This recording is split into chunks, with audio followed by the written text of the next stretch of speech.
Hump day, everyone. I'm actually right on time today at 12 p.m. Eastern Time Zone. Thank you once again for joining me for our weekly Wednesday Facebook Live tutorial.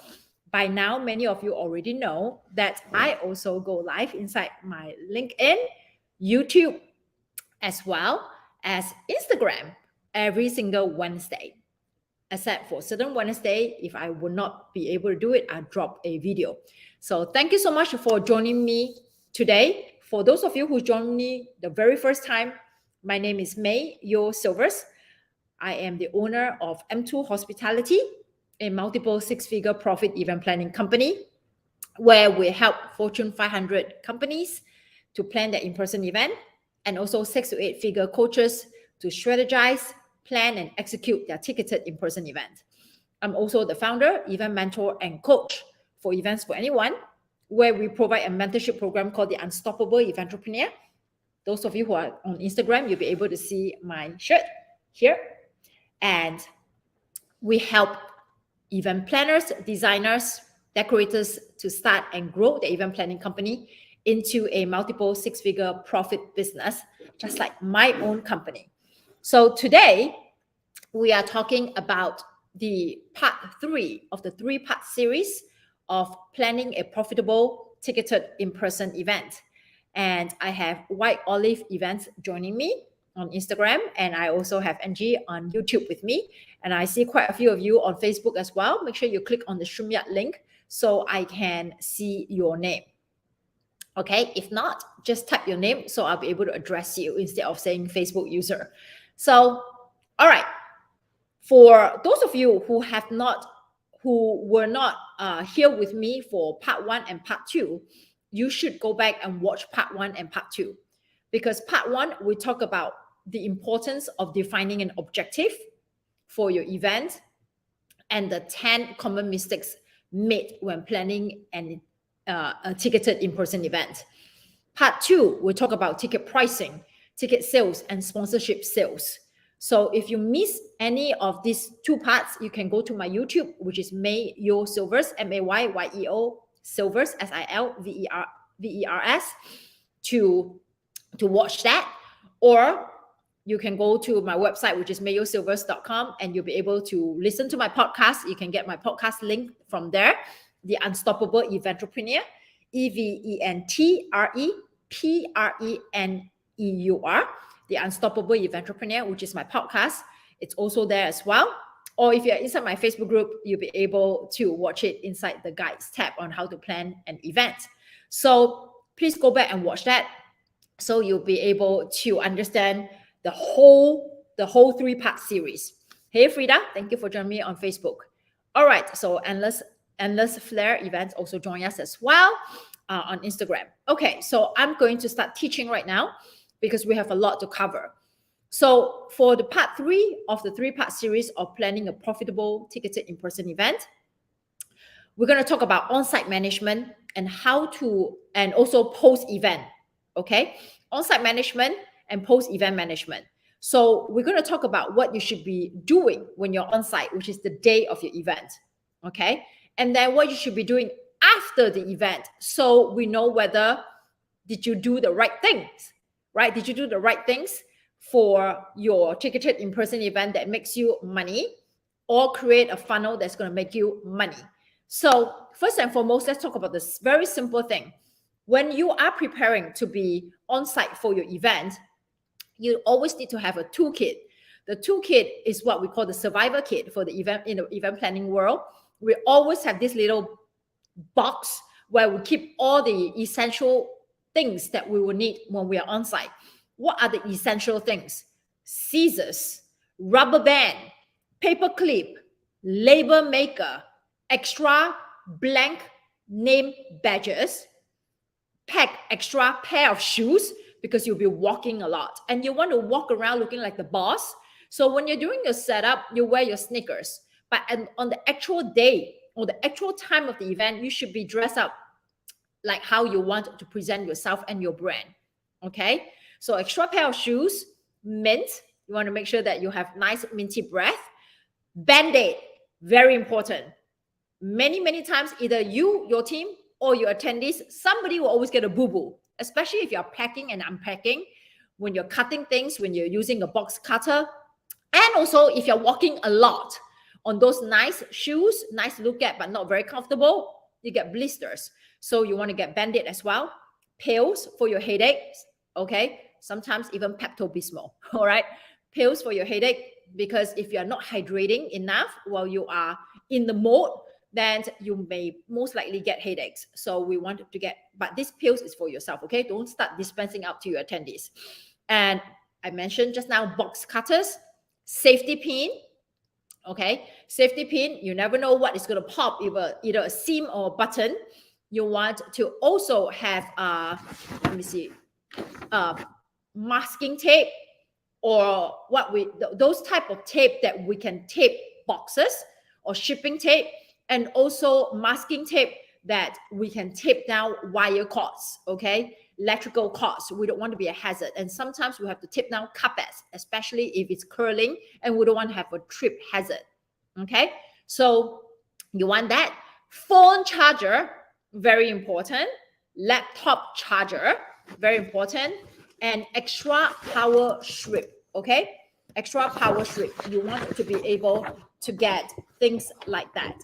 Okay, so now we talk about the toolkit already, okay? What are the next things that we should be looking for? You also want to have what we call a walkthrough. You want to schedule a walkthrough where your clients, and first you want to do a walkthrough with the hotel, okay, or the venue, which is normally what I call a pre-conference meeting. Especially if you're doing a big event, you want to be able to meet with the internal team, okay? That means the venue and your vendors. So if your vendors have a critical role in play in your in-person event, such as the audio-visual team, or if you have a lot of decor component or experience component, you want to have those vendors to be in this pre-conference meeting. So it will be the venue coordinator, yourself, and those vendors, and also the client if you are not the client, okay? And also the client. So what we basically do at this pre-event conference is we just hash out every single detail that's happening at the event. We talk about setup, load-in time, setup time, the setup, the food and beverage setup, the food and beverage being served. We talk about the rooming list, as in like how many people will be staying at the hotel if you're providing sleeping rooms, and also how many rooms have already been utilized, okay, based on your contract as of the day before the event. Is there any potential attrition that you pick up all the rooms that you say you're going to contract? Is there anybody who have any cancellation? Is there any change in the numbers so far? Any change in the menu? Is there any last minute change in the setup? So that's what you'll be talking about. And also billing, okay? You want to make sure that they have already received their money, or the vendors and the venue have received the money, and how much money is pending, or they will be asking from you before the end of the event. So you want to make sure that your accounting in the perspective is all taken care of. So that's the pre-event meeting. And then it will be also the setup day, okay? If you manage to get the event space the day before the event for setup, that's also your setup day, and that's also the day that you do your rehearsal, okay? So rehearsal, such as rehearsing at the front desk or the registration desk, making sure that everybody knows what they're supposed to do. Everything is unpacked, looking pretty, checking the lights, the sound, the presentation slide deck, if you have presentation, making sure that you're rehearsing your speech, if you are speaking or presenting, or your speakers are presenting as well. So we want to be able to do all this rehearsal. So even if you are not able to block the room the day before, then at least 4 hours before. So you want to be able to do all that, okay? Then on the day of the event, sometimes it's a multi-day event. Like all my events that I've done or I'm doing with my clients, they are all multi-day events. So it could be looking at the no-show report. No-show reports are reports such as how many people did not show up. Okay, it could be a one-day event, and then people bought the tickets and then they didn't show up. It could be a multi-day event that, on the very first day they didn't show up. Or it could be people who actually reserve sleeping rooms at the venue and then they did not show up. So you want to see the show up, the no-show report. You want to see the in-house report. What is the in-house report? In-house report means if you have contracted sleeping rooms for your ticketed in-person events, you want to see which of your attendees or ticket holders are already in-house. Okay? And an arrival report is who's arriving today or tomorrow. That means they are scheduled to come, because that is going to correspond to the attrition report, which is, did you actually fill up all those sleeping rooms that you contracted? So we're going to reference to your no-show report and your in-house report and your arrival report and your cancellation report. Okay? And you also want to review your invoices. Do not wait until the end of the event. If you have a multi-day event, do not wait until 2 to 3 days later after the end of the event, 3 days later, to review the invoice for day 1, invoice for day 2. Make sure you review the invoice every single day, because the earlier you can catch discrepancy, the faster the venue can update the invoice. The last thing you want is you forget something, and then when the discrepancy happened on that last day or a week after, even after the event, then you say, I don't believe this happened, or I don't believe we consumed that many gallons of coffee. Then you will not be able to dispute, because it has already, a lot of time has passed. So you always want to review your invoice every single day at the end of the day. Sometimes I even review it after a single meal period. Okay, you want to be able to do that. You want to make sure that all your registrants who are at the event, who said that they are staying at the hotel, again, assuming that you're contracting sleeping rooms. Okay, so you want to make sure that all your registrants who are at the event, who said that they are staying at the hotel, their name would appear in what we call the in-house report or arrival report, which is also another report that you should be looking at. All right. You want to make sure that they are listed under your group and not listed somewhere else, that they are not counted as part of your group. That means the hotel is not attributing their stay into your room block, which could lead to you paying attrition if you do not fulfill all your rooms. So you have to make sure that you get that. And on that day, you have to make sure that the setup is correct. Okay, don't assume that the venue set up everything correctly. You have to check. I myself have experienced that I trusted the venue to know what to set up, because we have all the documents, right? To show that, okay, this room at this time is supposed to set up this way. And I have walked into a room that nothing was set up, or they were set up completely different from what is supposed to be set up. So never make any assumption that everything is going to go hunky-dory. Something will always go wrong. This is Murphy's Law. So you can only prepare for what you can expect, and then what is unexpected, then you just deal with it. All right. So right now we want to make sure that we can check every single thing that we know we can check. So you got to dot your I's and cross your T's. So make sure you check your food and beverage setup. Okay. And I also have venues or caterers serving me the different food from what I have ordered. So you want to make sure that they are set up, they're ready to go. At least 15 minutes the start time of that particular meal period, and at least 15 minutes before the start time of the event itself. If the event starts at 9 o'clock, everything should be, for me, I would like at least 30 minutes for setup, 15 minutes for food and beverage, so the food doesn't sit out there for too long. So it should be what we call show ready. Okay, for setup 30 minutes before, and for food and beverage 15 minutes before. So you want to check. And if you have VIPs coming in, your speakers, VIPs, anyone that is of importance, and you have decided to give them a sleeping room or what we call a speaker ready room or a green room, make sure the green room is set up. Okay. Again, I have got circumstances and situations that I have seen that the venue completely forgotten about the green room, because it's the least important room to them, because it's not a room that generates revenue. Okay, so it's just an empty room that they have to do some setup, put a water station, and this is a room that we give to our VIPs or speakers to relax before they come on stage. And also the sleeping rooms. If you have VIPs, you want to walk that room. I cannot stress how important that is. You cannot assume that the hotel is going to make sure that that room is perfect for your VIP. If you have a certain room category for your VIP, if they're oceanfront view, they better get an oceanfront view, okay? And if there's a single bed or a king bed, they better get a king bed. Check the lights. Make sure the big side lamps are working. Check the remote. Check the locks. Check the safe. All right. Check the linen. Make sure there's no hair anywhere. So basic common sense things. So a lot of times the hotel will send their supervisor to check the room, but I like to check even though they have checked. Okay. Nobody's going to be as detailed as yourself and your team.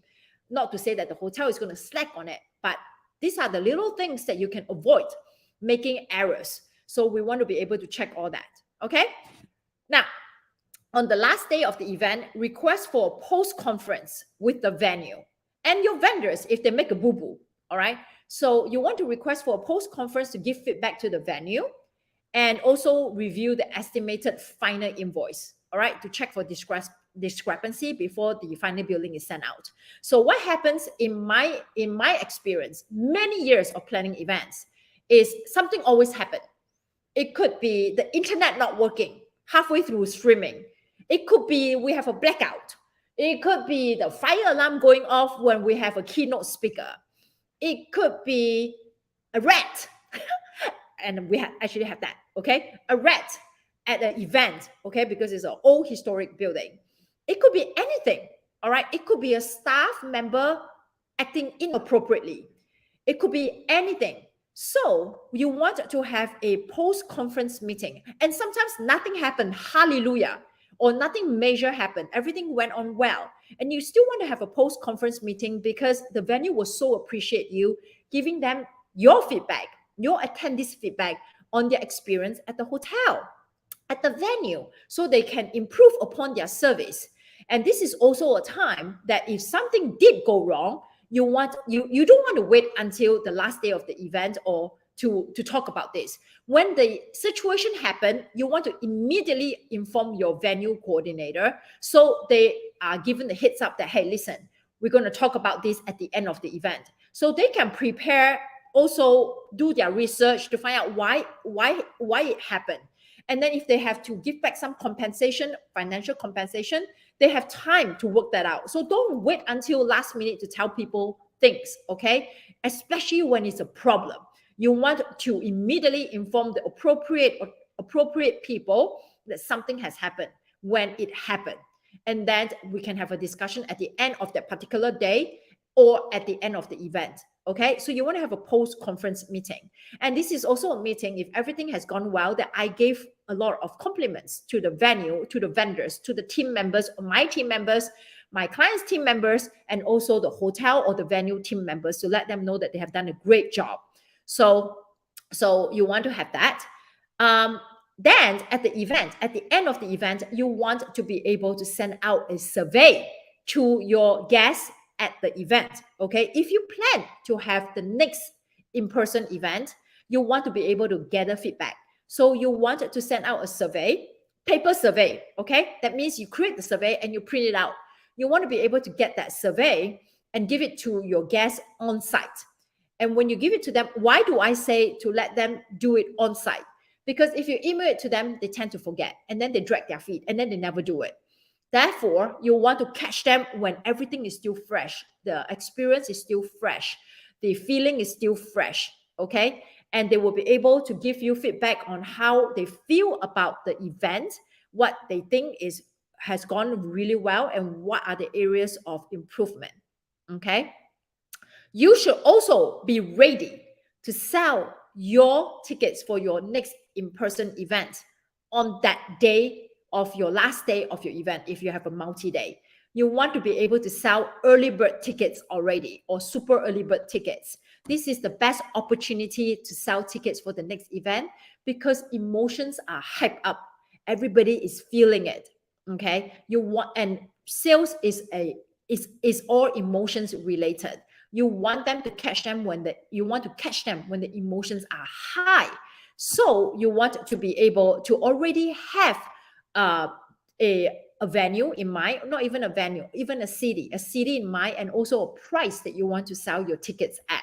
So these are all the pre-work that I do for my clients, that I already start looking at the next year's event and the next year's venue, and I already start collecting all the quotes, and then I do a pricing strategy. So on the day of their current event, on the last day of their current event, they will be able to pitch to sell the tickets. So if you are doing your own in-person event, you need to be thinking like, okay, if this is a repeat event, every year you do a Mother's Day event, then you should already be ready to know how much you want to sell your tickets for next year. Don't assume that you're going to sell at the same price or just add a 10 or 20%, because the experience might be different next year. So you should be planning a year out already, hopefully. So on the last day of your current event, you'll be selling tickets. So you already have sales in your pocket even before your event officially ends. Okay, that is going to help you with your cash flow in paying the deposit to your 2024 venue or the next year venue. Okay, now after the event, you want to measure the return on investment, right? So we don't just do the event for fun. Remember, that's one of the mistakes that I mentioned. Why do you want to have an in-person event? Oh, I just want everybody to hang out together. Everybody hang out together. We can all plan a vacation together. You don't have to foot the bill, all right? To get people to come, people don't have to pay to come. So you want to be able to evaluate what is the return on investment, and you have to evaluate based on the benchmark that you have set on part one that I mentioned, part one of the planning of the three-part planning process. Okay, so you want to be able to measure the effectiveness based on the objective that you have defined, and I mentioned that in part one of the three-part series. So if your objective of doing this in-person event is to sign up new clients, then you need to see how many people have expressed interest to work with you after attending your in-person event. Okay, or they want to book calls to talk about that, or they even bought when you try to sell your services on the last day of the event. So you want to calculate that. You want to measure, did I sign up new clients, or did I have a lot of calls booked for potential new clients? Okay, you also want to see how much money you're making. Did you make money upfront? Did you stay within budget? Did you sell tickets for the next event that is going to help you with the cash flow? So those are all tangible things, okay? Tangible results that you can measure. What about the intangible results? The intangible results are things like when you want to check your social media, okay? You want to check your email list. Did you increase followers after you have done that in-person event? Okay, did they start following your social media? Did they start subscribing to your email list? So this is what we call a long buying cycle. So they may not have bought from you at that event, but they now are in your ecosystem. So now you just close the gap of reaching out to them. They were strangers, now they are friends. Okay, so then from friends, we're going to nurture to become clients. I'm just using the term loosely, not exactly friends, but in your ecosystem. So you want to measure this intangible benchmark as well. So not everything is just money. Okay, then we also want to check in with your sponsors. If you have sponsors, how do they feel about their how far did they achieve their objective by sponsoring at your event? So you want to make sure that they are happy, because if they are happy, they will sponsor your event again next year. And we talk about sponsorship on the part 2 of the 3-part series. Your sponsorship is going to greatly help you reduce the cost of producing the event. So sponsors are great. Then you want to check in with your team members, okay? Your team members, your event planners. For those of you who are coaches who hire an event planner. So you want to check in with your team members who help with the event and do an internal post-event briefing. So you want to have a huddle after the event has completed. You want to be able to gather your own team members and say, how did you think the event go? Even when I do my virtual event and in-person event, I do the same thing. So I will ask my team, how did you think this workshop go? What do you think we can do better? Do you think it has worked out well? So we measure our benchmark, not just the financial term, but also other things. So we do an internal event briefing. And you want to ask your team members, do you still want to be involved? You want to ask your event planner, do you still want to work with me the next year? So ask them if they have enjoyed the whole process. Did they learn anything, right? Because what, you also want to talk about what did they do very well, your team members who has a part in helping you to do the event. What did they do well and what could be improved? Not just themselves, their task, but the whole process. Was the whole process a smooth process for the team and also for your vendors and also for your attendees, right? How was everybody's experience? We knew from the attendee because we have a survey, but what about our own internal team? And even you, the host, if you are the host, how did you feel? So for me, every time I do my own ticketed in-person event, I feel so good because I achieve all my objective, which is to build the brand loyalty and to nurture the people who came to my in-person event, and also to extend their lifetime value because they continue to work with me, some of them. So I achieved all my objective. And how did I feel energetically? Do I feel exhausted? Is 3 days too much? Is 1 day too short? So you want to check in with yourself and your team and then decide moving forward, should you have your team do this with you, or should you hire a planner? Or should you cut short to only 1 day or instead of 3 days? So these are the things that you want to measure, the tangible and the intangible. Okay. So that basically wrapped up our 3-part series of our planning your ticketed in-person event, how to make profit upfront and also make sure that everything goes according to plan. Hopefully this has given you some insight and some courage on thinking about if you want to do a ticketed in-person event. Again, there's many options. If you are a coach, consultant, or event planner, and you're doing your ticketed in-person event and you're stuck, reach out to me. We can talk about me helping you on a consultancy basis, me selling you a mini course, or me planning the event for you, or just, guide you along. There are different ways to work with me. So think about that. Go listen to the podcast, watch the YouTube channel to get a refresher if you forgot the part 1, part 2, part 3. Okay. And now I have something exciting to announce. We wrapped up our last virtual workshop for the year, which is the CEO Business Audit Masterclass. We ended that last Thursday, and we welcome our new members. In fact, I have another new member that I have to post to welcome her have decided to take a leap of faith to work with us. And for those of you who actually show up and watch, and those of you who watch the replay, congratulations in investing in yourself in terms of time and money. Now, there's no more virtual masterclass or workshop for 2023, okay? But we do have one last in-person event. So the last time I did was in June this year. So this is the second ticketed in-person event for my own company, Events for Anyone. So we will be doing a vision and strategic planning for 2024. So it's a 1-day event at Fort Lauderdale. All right, it's on December 2nd, and it starts at 8 a.m. to 5 p.m.